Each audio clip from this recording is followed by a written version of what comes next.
We wanted to kick us off by giving us an opportunity to get centered in presence. It's something that we do as coaches, we work on with teams. So if you would all indulge us just for a few minutes and just find a comfortable seating position. I'm just gonna just engage a little bit of breathing, and that'll be it. It'll be nice and easy. So would everybody just please, in that comfortable seating position, just take a deep breath. Just take one long, deep breath. Inhale and exhale. And if you're so inclined, you can close your eyes, you can keep them open. We would ask you to just engage your breathing in a slower, more rhythmic fashion. Just give yourself about 20, 30 seconds to just breathe in and out in a more rhythmic manner, in a bit of a slower motion and a little bit deeper.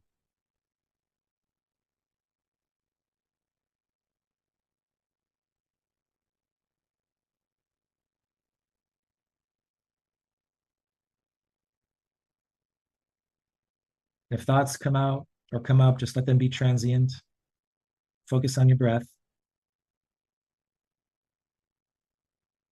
Feel the shift that occurs through conscious breathing.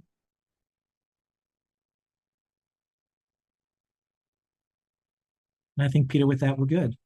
Thank you for indulging us.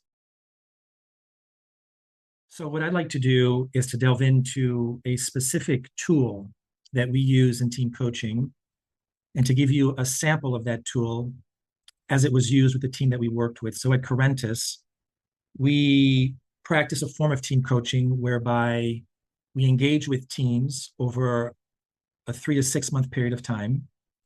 And we engage with them by working with them during their real work sessions. So we participate with them as they engage in their meetings, in their work sessions, and we do observation of their ways of working, their group dynamics, and their behaviors as they're carrying out their day-to-day business as usual. And what it helps us do is to gather data in a specific way and feed that data back into the system so that they can become aware of the data we observed. We feed it back in a neutral manner so that they can make meaning of it for themselves.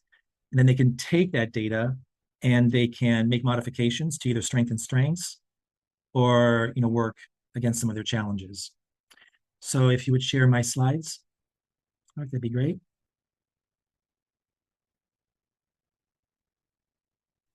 So let's move forward. So there are a number of different types of data that we gather, and this is a rather busy slide. But on the far left, we can gather data that look at the team's outcomes they're producing, the patterns they engage in that produce the outcomes, and the norms that are underneath those patterns. We can engage in data in the center chart around communication flows, taking a look at who is speaking to whom and how many times they speak with each other. On the top right, we can look at specific behaviors that they're exhibiting, and we can do what we call the tick mark work of actually codifying those behaviors and feeding that back to them.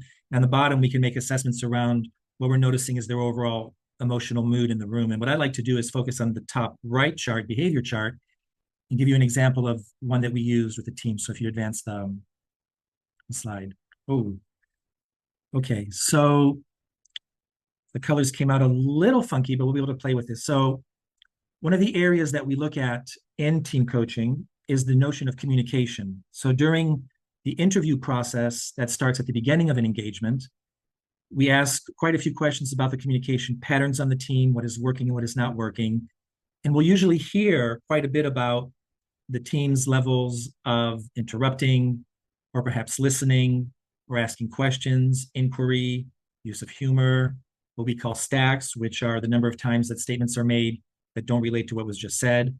And we'll hear those in the interviews. We'll confirm that with the team. And what we'll do during a meeting is we'll actually quietly codify what we're observing during that particular meeting. And in this particular case, this is a leadership team from a publishing company. What we did was, on the top line, you'll see a row called communication acts. So every time that Paul, Aiken, Marie, Byrne, Kareem, Reese, or Birgit made a statement or took a term in speaking, we give them a tick mark. That is called taking a turn or making a communication or communication act. And then we qualify that statement as one of several things: an interruption, a stack, perhaps a statement that was made that was not quite relevant to the conversation at hand, a deviation or a tangent, if you will.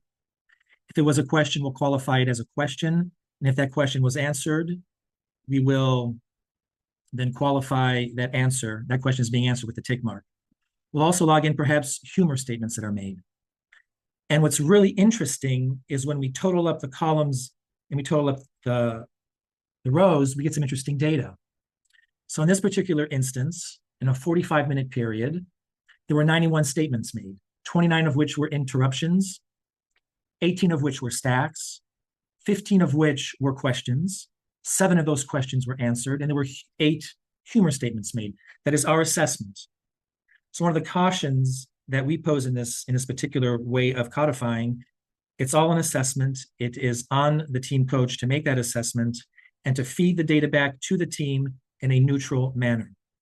So in feeding the data back to the team, we keep it in an aggregated format, we keep it elevated, and we feed back data saying in the past 45 minutes, there were 91 statements. I assessed that there were around 29 statements of those that began with interruptions. What do you make of that? What is your interpretation of that? And so then we engage the client in a conversation around the communication behavior of interrupting, which really sparks a lot of insight. And interestingly enough, in this team, created a marked decrease in interruptions pretty much at the next work session. We also talked about stacking, the fact that in several conversations, statements were made that were perhaps not relevant to the statement that was previously made or to the conversation at hand. And that led to a very interesting conversation around tangents and deviations not sticking to completing a conversation. We also talked about the rate of inquiry. And at this point, we're at about 12% inquiry rate. Are you asking enough questions? Does this work for you? 7 of those questions were answered. What do you make of that? And this particular form of codifying behaviors really allows a team to engage in conversations with themselves, deliver in a neutral manner without judgment, and you can see marked change in behaviors fairly quickly. It's also a chance, if you look at Marie, the team leader, to have a private coaching conversation with her about her specific communication behaviors, which can be a powerful conversation to be had. Individuals may ask for their personal data. We send that via email, and we have follow-up conversations with those individuals that they can bring to their individual coaches. So just wanted to share this with you today. We'll stop on this screen. I know there's a lot here, but it's just to give you a sense of some of the work that we do as team coaches to make our work more quantifiable, relevant, practical, and impactful. Thank you, Mark. Thank you, Alexander, too. Each of the panelists are bringing a different perspective, each of them based on a model, and each of them which have clearly had an impact on the clients that they've served, and that's intentional. That we didn't want to come all with the same approach today. We wanted to give you a flavor for some of the variety of how coaching is approached.